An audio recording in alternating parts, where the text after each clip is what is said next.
जैन देशवासियों, Iran Israel युद्ध में 8 दिन हो चुके हैं और ये युद्ध बड़ा रूप ले रहा है। और ईरान जो है इजरायल के शहरों पे मिसाइलों से और क्लस्टर बमों से हमले कर रहा है। आम जो आबादी रह रही वहां पे हमले कर रहा है, हॉस्पिटलों पे हमले कर रहा है। यरूशलेम, तेल अवीव, बेरशेबा, इन शहरों पर जो हमले किए आबादी में एक तरह से, और मिसाइलों से हमले कर रहा है, क्लस्टर बमों से हमले कर रहा है और ज्यादा से ज्यादा नुकसान कर रहा है आम आबादी का। लेकिन इजराइल जो हमले कर रहा है ना, वो चुन चुन के हमले कर रहा है सैन्य ठिकानों के ऊपर, परमाणु ठिकानों के ऊपर, और जहां पर बड़े लीडर रहते हैं यानी लीडरशिप के ऊपर बड़े जो जनरल रहते हैं या सरकार में जो मंत्री हैं, जो सरकार के बड़े लीडर हैं, उनके वहां हमले कर रहा है और चुन चुन के हमले कर रहा है और एक रणनीति के तहत हमले कर रहा है।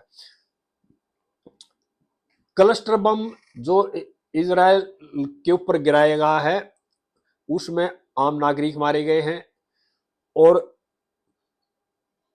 जो मिसाइलें गिरी गई हैं हॉस्पिटलों पे भी, उसमें भी आम नागरिकों की मौतें हुई हैं। लेकिन इजराइल जो कर रहा है वो ने जो भी रणनीति अपनाई है वो है सैन्य ठिकानों को तबाह करना, परमाणु ठिकानों को तबाह करना और ईरान की जो लीडरशिप है ना उसको तबाह करना, और इस नीति के तहत काम कर रहा है।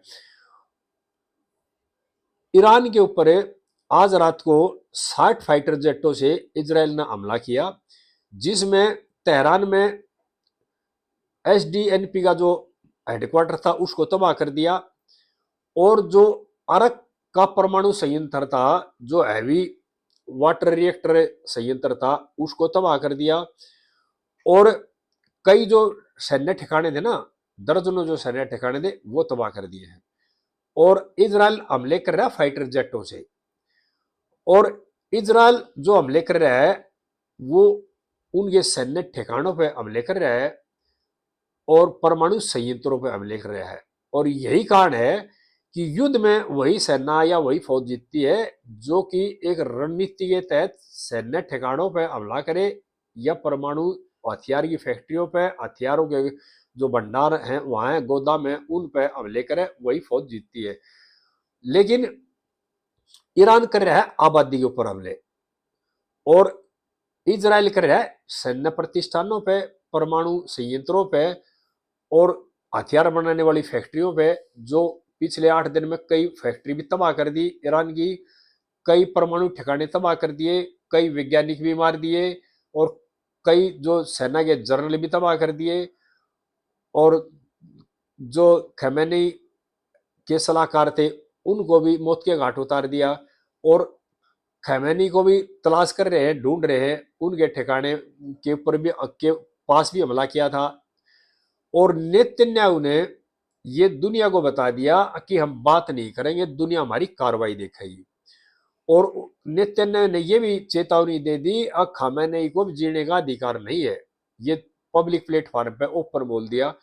और इजराइल के जो प्रधानमंत्री नेतन्याहू हैं उन्होंने स्पष्ट शब्दों में बता दिया दुनिया को कि जो ईरान ने हमारी आबादी के ऊपर हमले किए ना, इनका एक एक का हिसाब उन्होंने देना पड़ेगा। यानी कि वहां के जो सर्वोच्च नेता है उसको स्पष्ट बता दिया कि जो हमले आबादी पर, आम नागरिकों पे किए हैं उनका एक एक का हिसाब आपसे लेंगे और हम बात नहीं करें, दुनिया हमारी कार्रवाई देखेगी आने वाले समय में। और आज रात को ही 14 जो मिलिट्री कार्गो प्लेन है ना, हथियारों से भर के यूएस से इजराइल पहुंच गए हैं और दुनिया ने उनको देख लिया उतरते हुए। और इजराइल जो परमाणु संयंत्रों पर हमले कर रहा है ना रोजाना, उनका इजराइल का मकसद ये है कि ईरान के जो परमाणु ठिकाने हैं उनको तबाह करना, और रोजाना किसी न किसी परमाणु ठिकाने पर हमला कर रहा है, परमाणु संयंत्रों को तबाह कर रहा है।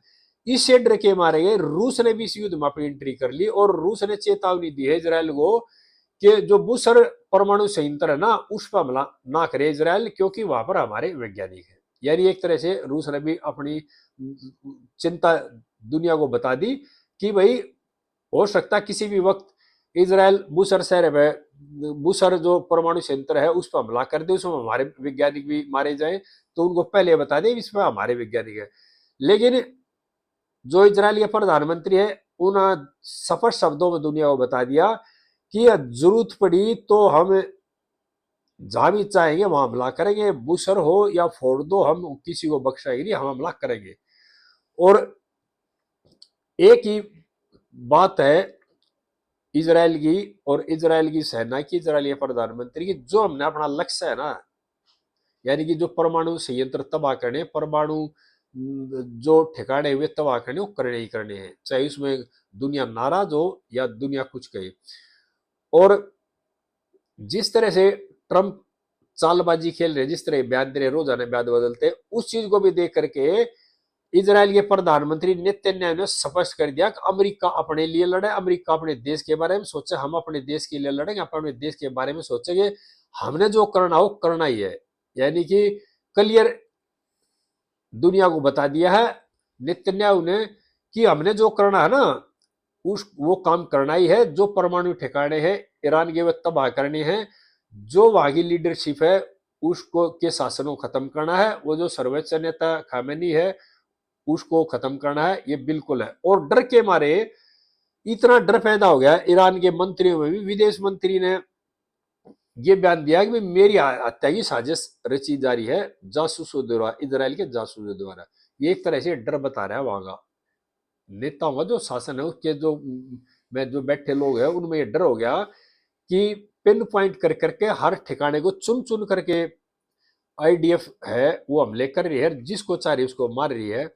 और ऐसे ऐसे हमले किए हैं, जो बेडरूम में सो रहा था उस बेडरूम पे हमला किया है। तो उसको ये डर हो गया विदेश मंत्रियों, कभी मिसाइल तेरे बेडरूम की तरफ ना आ जाए, तो पहले ही बयान दे दिया अभी इजरायली जो जासूस है मेरी हत्या करने की साजिश रच रहे हैं। यानी कि इतना डर उनमें पैदा हो गया। और जो इजराइल ने आज रात को अरक का जो हैवी वाटर रिएक्टर तबाह किया ना, उसके बाद रशिया में भी ये चीज आई। अभी ये तो बुसर जो परमाणु संयंत्र है उस पर भी हमला कर दिया, किसी भी टाइम कर सकता है, तो इससे पहले बता दी भाई ये हमारे वैज्ञानिक हैं और इस पर हमला ना करे, इस तरह की बातें कही है रूस ने। यानी कि एक तरह से रूस की भी इस युद्ध में एंट्री हो गई है। और अमेरिका दोहरी नीति लेकर चला हुआ है, कभी कुछ कहता है कभी कुछ कहता है। लेकिन जो युद्ध आमने सामने का है वो है ईरान का और इजराइल का। और इजराइल का एक ही लक्ष्य है कि ईरान को परमाणु शक्ति नहीं बनने देना है। और उन्होंने ये लड़ाई छेड़ी अपनी अस्तित्व के लिए छेड़ी है, अपने दम पे छेड़ी है। और दुनिया साथ दे या ना दे इस बात को क्लियर कर दिया नेतन्याहू ने, हमने जो युद्ध छेड़ा ना अपने लिए छेड़ा है और हम अपने अस्तित्व के लिए लड़ेंगे। और जो भी ठिकाने हैं, जो हमारा टारगेट है उसको हम हासिल करके रहेंगे। और इसी नीति के तहत वो रोजाना किसी न किसी ऐसे ठिकाने को तोड़ रहे हैं ईरान की, यदि किसी सैन्य ठिकाने को या किसी परमाणु ठिकाने को। उनका आम जनता या आम नागरिकों से कोई लड़ाई नहीं है। और इस बात को 2 दिन पहले इजराइल के प्रधानमंत्री ने बता भी दिया था ईरान की जनता को भी, जनता के साथ, आम नागरिक के साथ हमारी कोई लड़ाई नहीं है। और इस युद्ध में ईरान एक तरह से धमकी भी दे रहा है, भी हमारी अभी तो मिसाइलें और बची, हम अमेरिका के लिए रख रहे हैं, इस तरह की बातें रोजाना नई नई आ रही है। सभी देशवासियों से प्रार्थना है इस वीडियो को ज्यादा से ज्यादा शेयर करें, आगे इस तरह की बातें फिर भाइयों के साथ शेयर करता रहूंगा। मेरे चैनल को सब्सक्राइब करें। जय देशवासियों।